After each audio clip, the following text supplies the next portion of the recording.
महायुतीच्या तीनही पक्षांनी आघाडी घेतलेली होती आणि विरोधी पक्षांकडून कोणताही जास्त प्रचार या ठिकाणी झालेला नव्हता।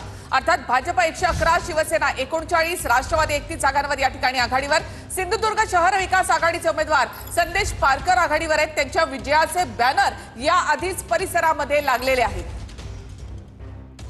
डहाणूमध्ये भाजपचे भरत राजपूत जे आहे ते सध्या आघाडीवर असल्याची माहिती मिळते। प्रत्येक अपडेट्स आहेत, प्रत्येक ठिकाणचे आपण या ठिकाणी पाहता आणि पुन्हा एकदा आकडेवारीवर नजर टाकूयात। भाजप 111, त्याच्यानंतर शिवसेना 39, राष्ट्रवादी 31, महायुतीची ही आकडेवारी। त्याच्यानंतर आपण जर पाहिलं महाविकास आघाडी तर काँग्रेस 37 आहे, ठाकरेंची शिवसेना 4 आणि शरद पवारांची राष्ट्रवादी 9। नागपूर मौदामधून भाजपचे प्रसन्न तिकडे हे आघाडीवर आहेत। मौदामधून भाजपचे प्रसन्न तिकडे आघाडीवर। नागपूरमध्ये 15 नगर परिषदा आणि 12 नगर पंचायतींसाठी निवडणूक जी आहे ती पार पडते। मतमोजणीला सुरुवात झालेली आहे। मौदामधून भाजपचे प्रसन्न तिकडे हे आघाडीवर असल्याचं पाहायला मिळतंय।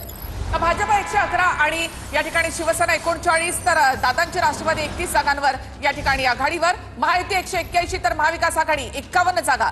नागपूर जिल्ह्यात पोस्टल मतदानामध्ये भाजपच आघाडीवर।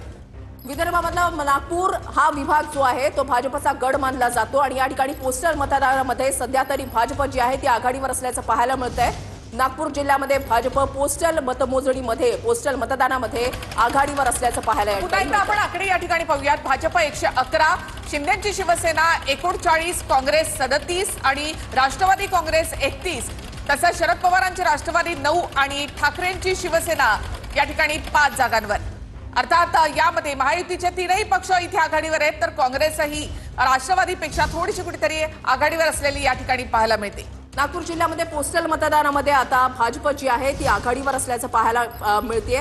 नांदेडच्या हदगावमध्ये माजी खासदार वानखेडेंची सून जी आहेत त्या आघाडीवर सध्या आहेत। नांदेडमधले अपडेट्स आपण या ठिकाणी पाहताय। हदगावमध्ये तर कराड नगरपालिकेच्या मतमोजणीला अद्याप सुरुवात झालेली नाही। कराडमध्ये मात्र अद्याप मतमोजणी सुरू नाही। चंदगडमध्ये भाजपचे सुनील कानकेकर हे आघाडीवर आहे।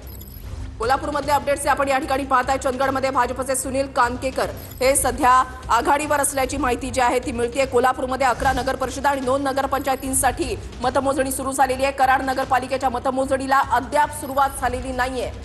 कराडच असं आहे ज्या ठिकाणी प्रशासनाकडून गोंधळाची परिस्थिती आहे, त्यामुळे कराडमध्ये अद्यापही मतमोजणीला सुरुवात झालेली नाही। मात्र ही आकडेवारी आपण या ठिकाणी पाहतोय की भाजप 111 जागांवर आघाडीवर आहे। शिंदेची शिवसेना इथे 39, काँग्रेस 37, राष्ट्रवादी 31, महायुतीच्या तीनही पक्षांनी आघाडी घेतलेली होती आणि विरोधी पक्षांकडून कोणताही जास्त प्रचार या ठिकाणी झालेला नव्हता।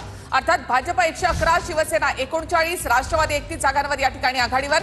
सिंधुदुर्ग शहर विकास आघाडीचे उमेदवार संदेश पारकर आघाडीवर आहेत। त्यांच्या विजयाचे बॅनर या आधीच परिसरामध्ये लागलेले आहेत।